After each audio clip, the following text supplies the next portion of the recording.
Welcome, ladies and gentlemen, to the World of Wrestling podcast. Here today to discuss about the AEW Dynamite June 25th, 2025 review. Oh, what excitement. It's Wednesday night. You know what that means. It's time for boredom. Oh, yeah. That's what time it is. It's time for the boredom. Let the boredom begin. Because that's what this show was full of. Absolute fucking boredom. No excitement whatsoever, except for maybe the Hurt Syndicate with MJF and Mark Briscoe interaction during the show. A little bit more hype up between Mercedes Moné and Toni Storm, with a backstage assault by Mercedes Moné on Toni Storm. And that was pretty much all we saw from these two women tonight, which was, to be quite frank, fucking lame as hell. But hey, it is what it is. We also had two fatal four-way qualifying matches for the Casino Gauntlet at All In for both the men and the women. And Mark Briscoe and Chris Statlander were the two winners in those matches. We also started the show off after the attack with Will Ospreay and Swerve Strickland going up against Blake Christian and Lee Johnson. I have to say that I think that it would be kind of cool to see Will Ospreay and Swerve Strickland as tag team champions. If anything else, if it's not FTR winning the tag team titles. I mean, to be perfectly honest with you, I think the tag team division needs some sort of shakeup and drastically real quick, or otherwise these tag team titles mean absolutely nothing. Well, they don't mean nothing now, but they shouldn't even have the tag team titles in existence at this point, based on the way the tag team division is being treated. I think Will Ospreay and Swerve Strickland's match with Christian, Blake, and Lee Johnson was actually an entertaining match. I got to give them credit. That was a good match. And like I said, Will Ospreay, Swerve Strickland as a tag team, I would definitely go for that. They give Will Ospreay and Swerve Strickland something to do while they're waiting for the opportunity to go after the World Championship. And in the meantime, they could have the tag team titles for that point in time until they lose them and then move on to the World Championship. And that's the direction I would go with this, but that's just me. After the match was over, Will Ospreay and Swerve Strickland, the EVPs called for security as Swerve and Ospreay were about to go after them. Security gets in their way as Swerve and Ospreay get back into the ring. Swerve, since year after year, people had to go with bullcrap from the EVPs. He won't go another year dealing with them. Swerve looks at Will and says, "They will do something about it." They challenge the Young Bucks to a match at AEW All In, and Ospreay mentions that the Young Bucks put their EVP titles on the line. I'm sorry to break it to you guys, but the EVP title is not a championship. It's a job description. And if they're losing their job description, what is the fucking point of them losing it? Who gets their job description? Swerve and Will Ospreay? I mean, I don't quite understand any of this. It seems pretty fucked up in my own personal opinion. I don't think that they're just trying to add an ultimatum to it to give it a little bit more intrigue, I guess you could say. I'm not intrigued by this at all. They just can do the damn match and that's it. I mean, they could have gone ahead, had the match, and stated that if the Young Bucks lose, the Young Bucks are banned from ringside from the world title match. And that Swerve Strickland should get first crack at the World Championship against Hangman Page. That's a direction I would have went with. Something of that kind of nature. I mean, I don't know. I have no idea. So, back from the commercial break, the Young Bucks are backstage. They tell Swerve that per the AEW rulebook, Swerve put his hands on an AEW official and is suspended for a week without pay. Okay. In comes Okada, who says he has some friends. In come the Don Callis family. The Young Bucks laugh and leave, and the segment ends with Okada and Takeshita face to face. Those two being tag team partners would be an entertaining idea as well. Their styles kind of gel very well. I never seen Okada. I don't think Okada's ever won tag team gold before. So seeing him in the tag team division would be a little bit different. And Takeshita, I mean, he's an excellent wrestler in his own right. So them teaming together would be a fun idea as well. I mean, they got a lot of different capabilities of creating new tag teams. I mean, granted, what I'm doing is basically saying putting singles wrestlers together and calling them tag team wrestling, but you don't instantly put them in tag team championship opportunities just because they were formed or whatnot. You have them work together, build up some wins over some nobodies, have them face other tag teams that have been just created, like what I said, like Will Ospreay and Swerve Strickland. Have those two teams qualify for the number one contendership, and then move on to whoever you choose to beat the tag team champions, which currently right now, of course, is the Hurt Syndicate. So, I mean, that would be a brilliant idea, I think, in my own personal opinion, but hey, that's just me. I'm just trying to figure out ways to help the tag team division flourish, because currently right now they got no tag team division at all. I mean, I don't know what the fuck they call this shit with these random teams that just come out of nowhere, have no W's on the flagship show of Dynamite as tag team partners, and just say they're a fucking tag team and want to challenge for tag team titles. To me, it makes absolutely no sense, but hey, that's just me. Next, we had Kota Ibushi back in action. He's been out of action, I believe, for over a year, and he went up against Trent Beretta.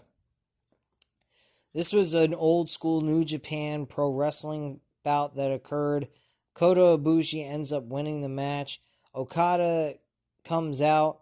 He comes to the ring. Both men are face to face in the middle of the ring, and Okada backs away and leaves the ring with the fans booing. Now, Okada and Ibushi are going to go one-on-one next week on Dynamite. That is going to be a fucking good match. I can imagine that is the match where Kenny Omega will come back because Ibushi is being attacked by the Don Callis family. This was actually smart, because at least now, by next week's episode, I believe next week's episode will be July 2nd, so that gives us at least 2 weeks worth of build before All In. I mean, they could utilize Collision as a source of building a little bit more on the story between Okada and Kenny Omega, which would be smart. I mean, granted, I don't watch Collision, but if you want to give me a reason to watch Collision, I can watch a replay on Max. But hey, that's just me. Who the fuck knows? Anyway, we cut to a video of Jon Moxley in a stairway. He says Hangman Page has lost focus. Will he grab it? Moxley says he doesn't think Page will. He says Page is afraid to become what the world needs him to be. He says for someone like himself to walk the walk he did, for him to be the current AEW champion, Page makes him sick. He calls him a crybaby and says the world champion does not shy away from responsibility. He walks into the fire and takes an ounce of crap from nobody. He says on July 12th, when Page is filling with his emotions, he will get elbowed in the face and choked into oblivion. Moxley will show the world what the world champion looks like. I liked the promo. I thought it was good. There is one small problem with this with this faction that he came up with back in 2024 in October, is the fact that there's no direction with this group. I feel Seth Rollins' group has kind of got that same issue going on right now. I mean, there's some sort of direction they're going with. Like, they're trying to build the future while Seth Rollins rules the WWE with an iron fist. So he's basically trying to be like Roman Reigns with Paul Heyman, while also trying to build up two young stars like Bronson Reed and Braun Breaker into megastars. That's about the only path and direction I see where they're going with that story. And if that's the direction, okay, but there's no faction name yet. There's no highlighting the other two guys. I think Bronson Reed and Braun Breaker should be tag team partners and actually become the tag team champions on Monday Night Raw, because God knows those tag team titles need a new look. I mean, they need something, because that tag team division is fucking dead. Now, granted, Bronson Reed and Braun Breaker don't exactly have a great tag team division to go up against. So, even if they carry the tag team titles together, they're not exactly going to do a whole lot with it, because they ain't got a lot to work with. So, they're kind of a catch-22 with the Raw division for tag team wrestling. And you can say the same for AEW. Like I just said, I mean, there's nobody that can really challenge the Hurt Syndicate outside of just throwing random tag teams at them and having them beat them, which I don't know how the hell they find this entertaining, but whatever. I have no fucking idea. But promo was alright, but I mean, Jon Moxley's direction with this faction is absolutely ridiculous.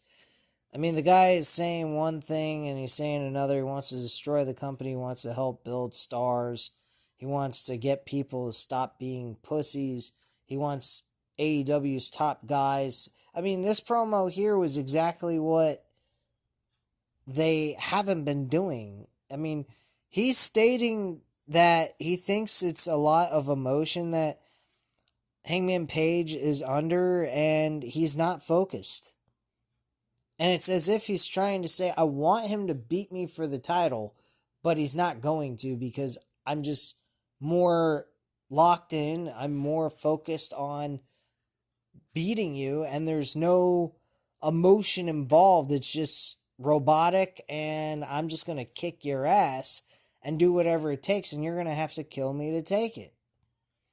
My problem is, if you're so keen on the World Championship and you're so keen on AEW, why do you have the championship locked away inside of a briefcase? That shit doesn't make any sense to me.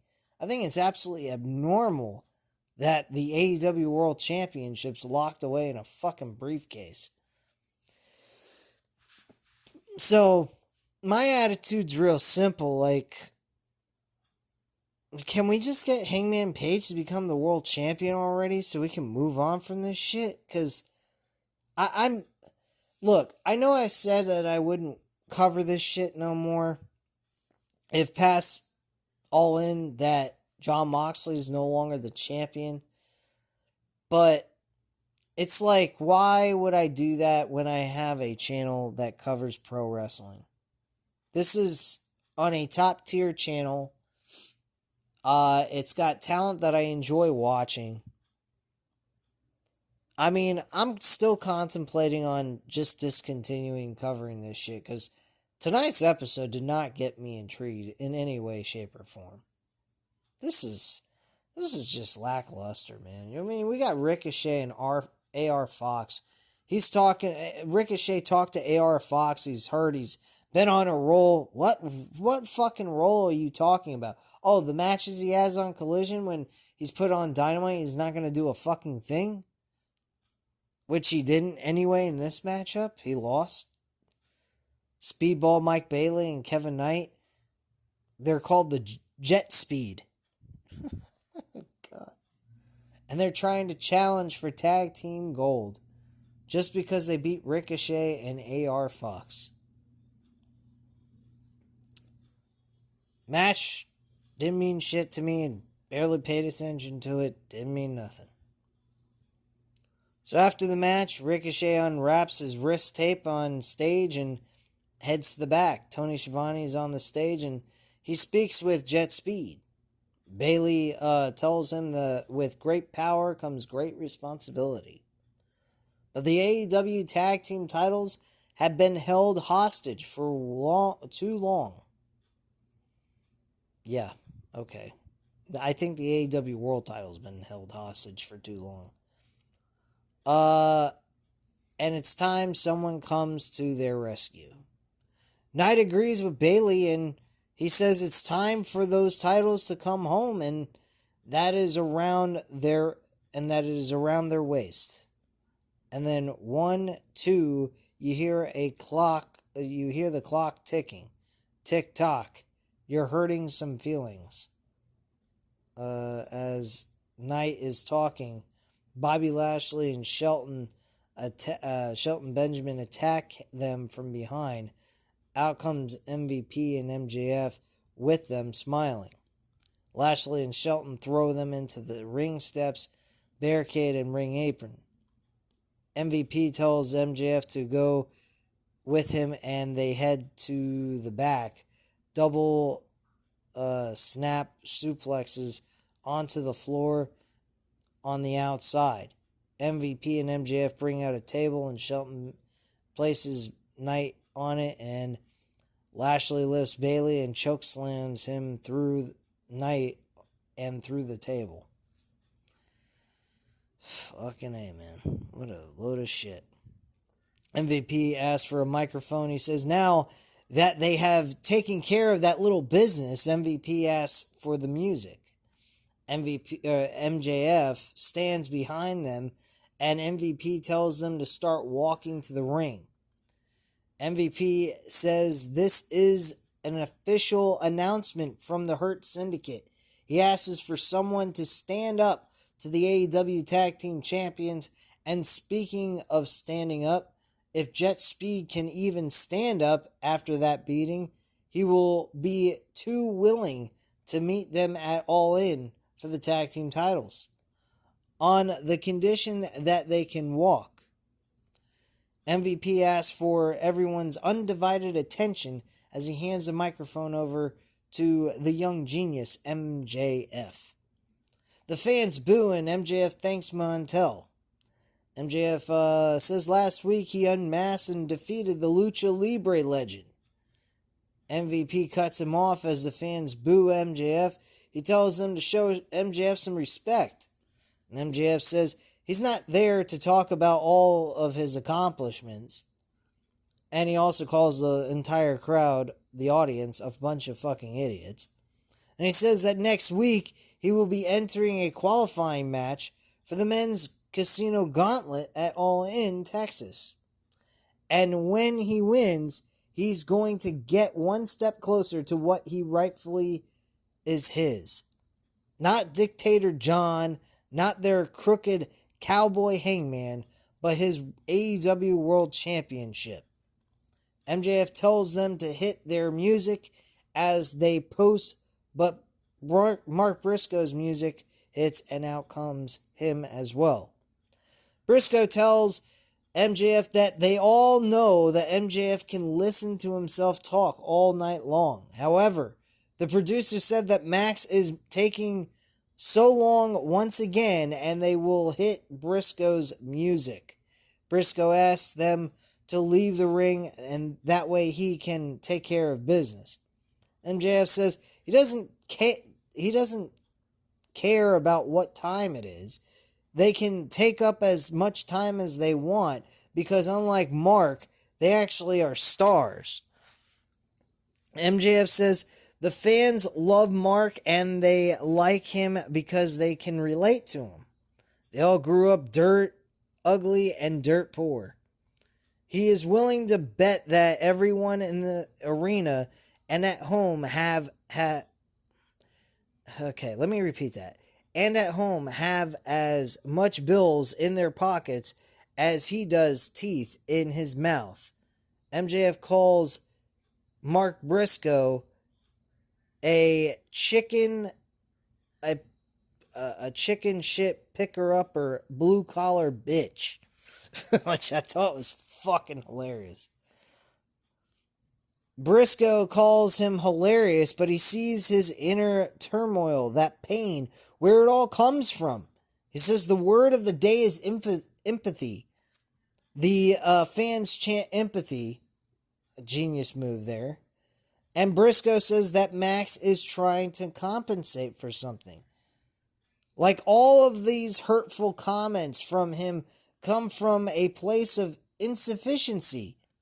In a place of, he says, if he was MJF going 30 years with a teeny tiny kosher pickle in his pants, and he would hang out with those guys too. So he goes ahead and is basically saying his dick's too small. I thought he was going to go somewhere with this. I was like, oh, please don't go to the point where you're saying he has a small dick. Like, what the fuck? And then everyone started chanting kosher pickle. I mean, like, come on. Can you do anything different? A small dick. Come on. I mean, it's a good line, but could we come up with something different? Just a thought, you know? MVP tells Briscoe that they are about business. This is not business. He tells MVP they will all exit the ring as the fans chant kosher pickle. And MVP says they will exit the ring and leave Mark to do what he does better than anyone else, and they will watch him lose. Ironically, he did not, obviously, based on the fact that he was heavily focused on this promo, and this match was next, so Mark Briscoe ends up winning this Fatal 4-Way match. It was not a bad match, actually. It was a fun little Fatal 4-Way match that I enjoyed sitting back and watching. So it was a fun match, and nothing to cry home about, but it was definitely one of the better matches on the show.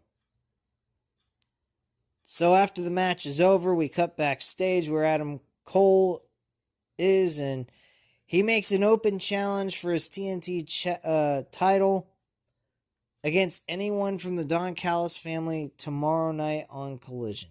Oh, God. I swear, like, just give Kyle Fletcher the fucking TNT title at All In. Please. This shit has gotta... Adam Cole hasn't done nothing on Dynamite with that TNT title. And if you're going to tell me that the TNT title is utilized on Collision, then you might as well go ahead and burn the freaking belt. Just do that and spare everyone the wasted time put into a TNT championship that was originally supposed to be looked at as like a secondary world title, as Cody Rhodes was putting it at the time. Following that, we had the women's the Fatal 4-Way qualifying match to the Casino Gauntlet at All In. Athena, Willow Nightingale, Thunder Rosa, and Chris Statlander. I already mentioned earlier in the video that Chris Statlander won the match. Not that I cared about this match at all. And then we had the main event with Hangman Page against Beast Mortos. And obviously, Hangman Page wins the match and walks away with a W. His hand is raised in the air after the match as the lights go out, and lights turn back on, and the Young Bucks are in the ring. They hit Page with the EVP trigger. Out comes Jon Moxley and the Death Riders. They get in the ring, and Moxley has a steel chair and a chain in his hands. He chokes Page with the chain, but out comes Samoa Joe, Hobbs, Shibata, and Ospreay as the Death Riders leave the ring, and Dynamite goes off the air with Moxley just spitting into the camera, saying, "I will show you all at All In who the true world champion is." This is what you have for 2 fucking hours. 2 hours of nothing. I scratch my head, and I know I want to cover this fucking promotion. I've been a fan of the promotion from day one. They're basically what Ring of Honor and New Japan was like at first when they first started. And now they're just a big giant glob of goo. They have no presence. They have no hype, no storyline building. They have... None of the matches have any priority of concern, focus week to week of building layers of intrigue for the match leading up to the pay-per-view. It's like, what is the fucking point of the week to week televised shows? You might as well just do events once a month and just throw some fucking matches together and blow people's minds. But that's like independent wrestling. There is no story. There's just great wrestling between 2 guys that can really do well, and that's it. Now, granted, I wouldn't have an issue with that, but if you're going to make me sit through week-to-week televised shows, give me something to bite my teeth into. All we're biting into is bone. It's pure skeleton. There's nothing going on here. There's no meat at all in this. We're just sitting here twiddling our thumbs and waiting for a story to be developed. And nowhere is there to be found. This is ridiculous. Your show, week to week, is about building story to make people intrigued for your pay-per-view event. That is it. This is not UFC. This is not boxing. This is professional wrestling. And professional wrestling is a predetermined sport. So in order for it to have any meaning or purpose or reasoning behind it, for people to actually want to kick back and enjoy the match, for each and every match on the card, you have to have some kind of story developed week to week to get people interested in watching your fucking pay-per-view. It's that simple, folks. If you want to be like a UFC where the only thing you have to worry about is performance, action in the ring, then get rid of your television show, plain and simple. Sorry, having a hard time spitting it out. But yeah, get to the fucking idea that if you want to be like UFC, where you just have matches and all kinds of shit like that with no story, because you're too fucking lazy or too damn stupid to actually build a story to hype up for each and every match on the card, to make it important for people who want to sit back and watch since it's predetermined. Don't give us weekly televised shows. Just give us fucking events. And get off television. And just give us events every couple of weeks on the weekends.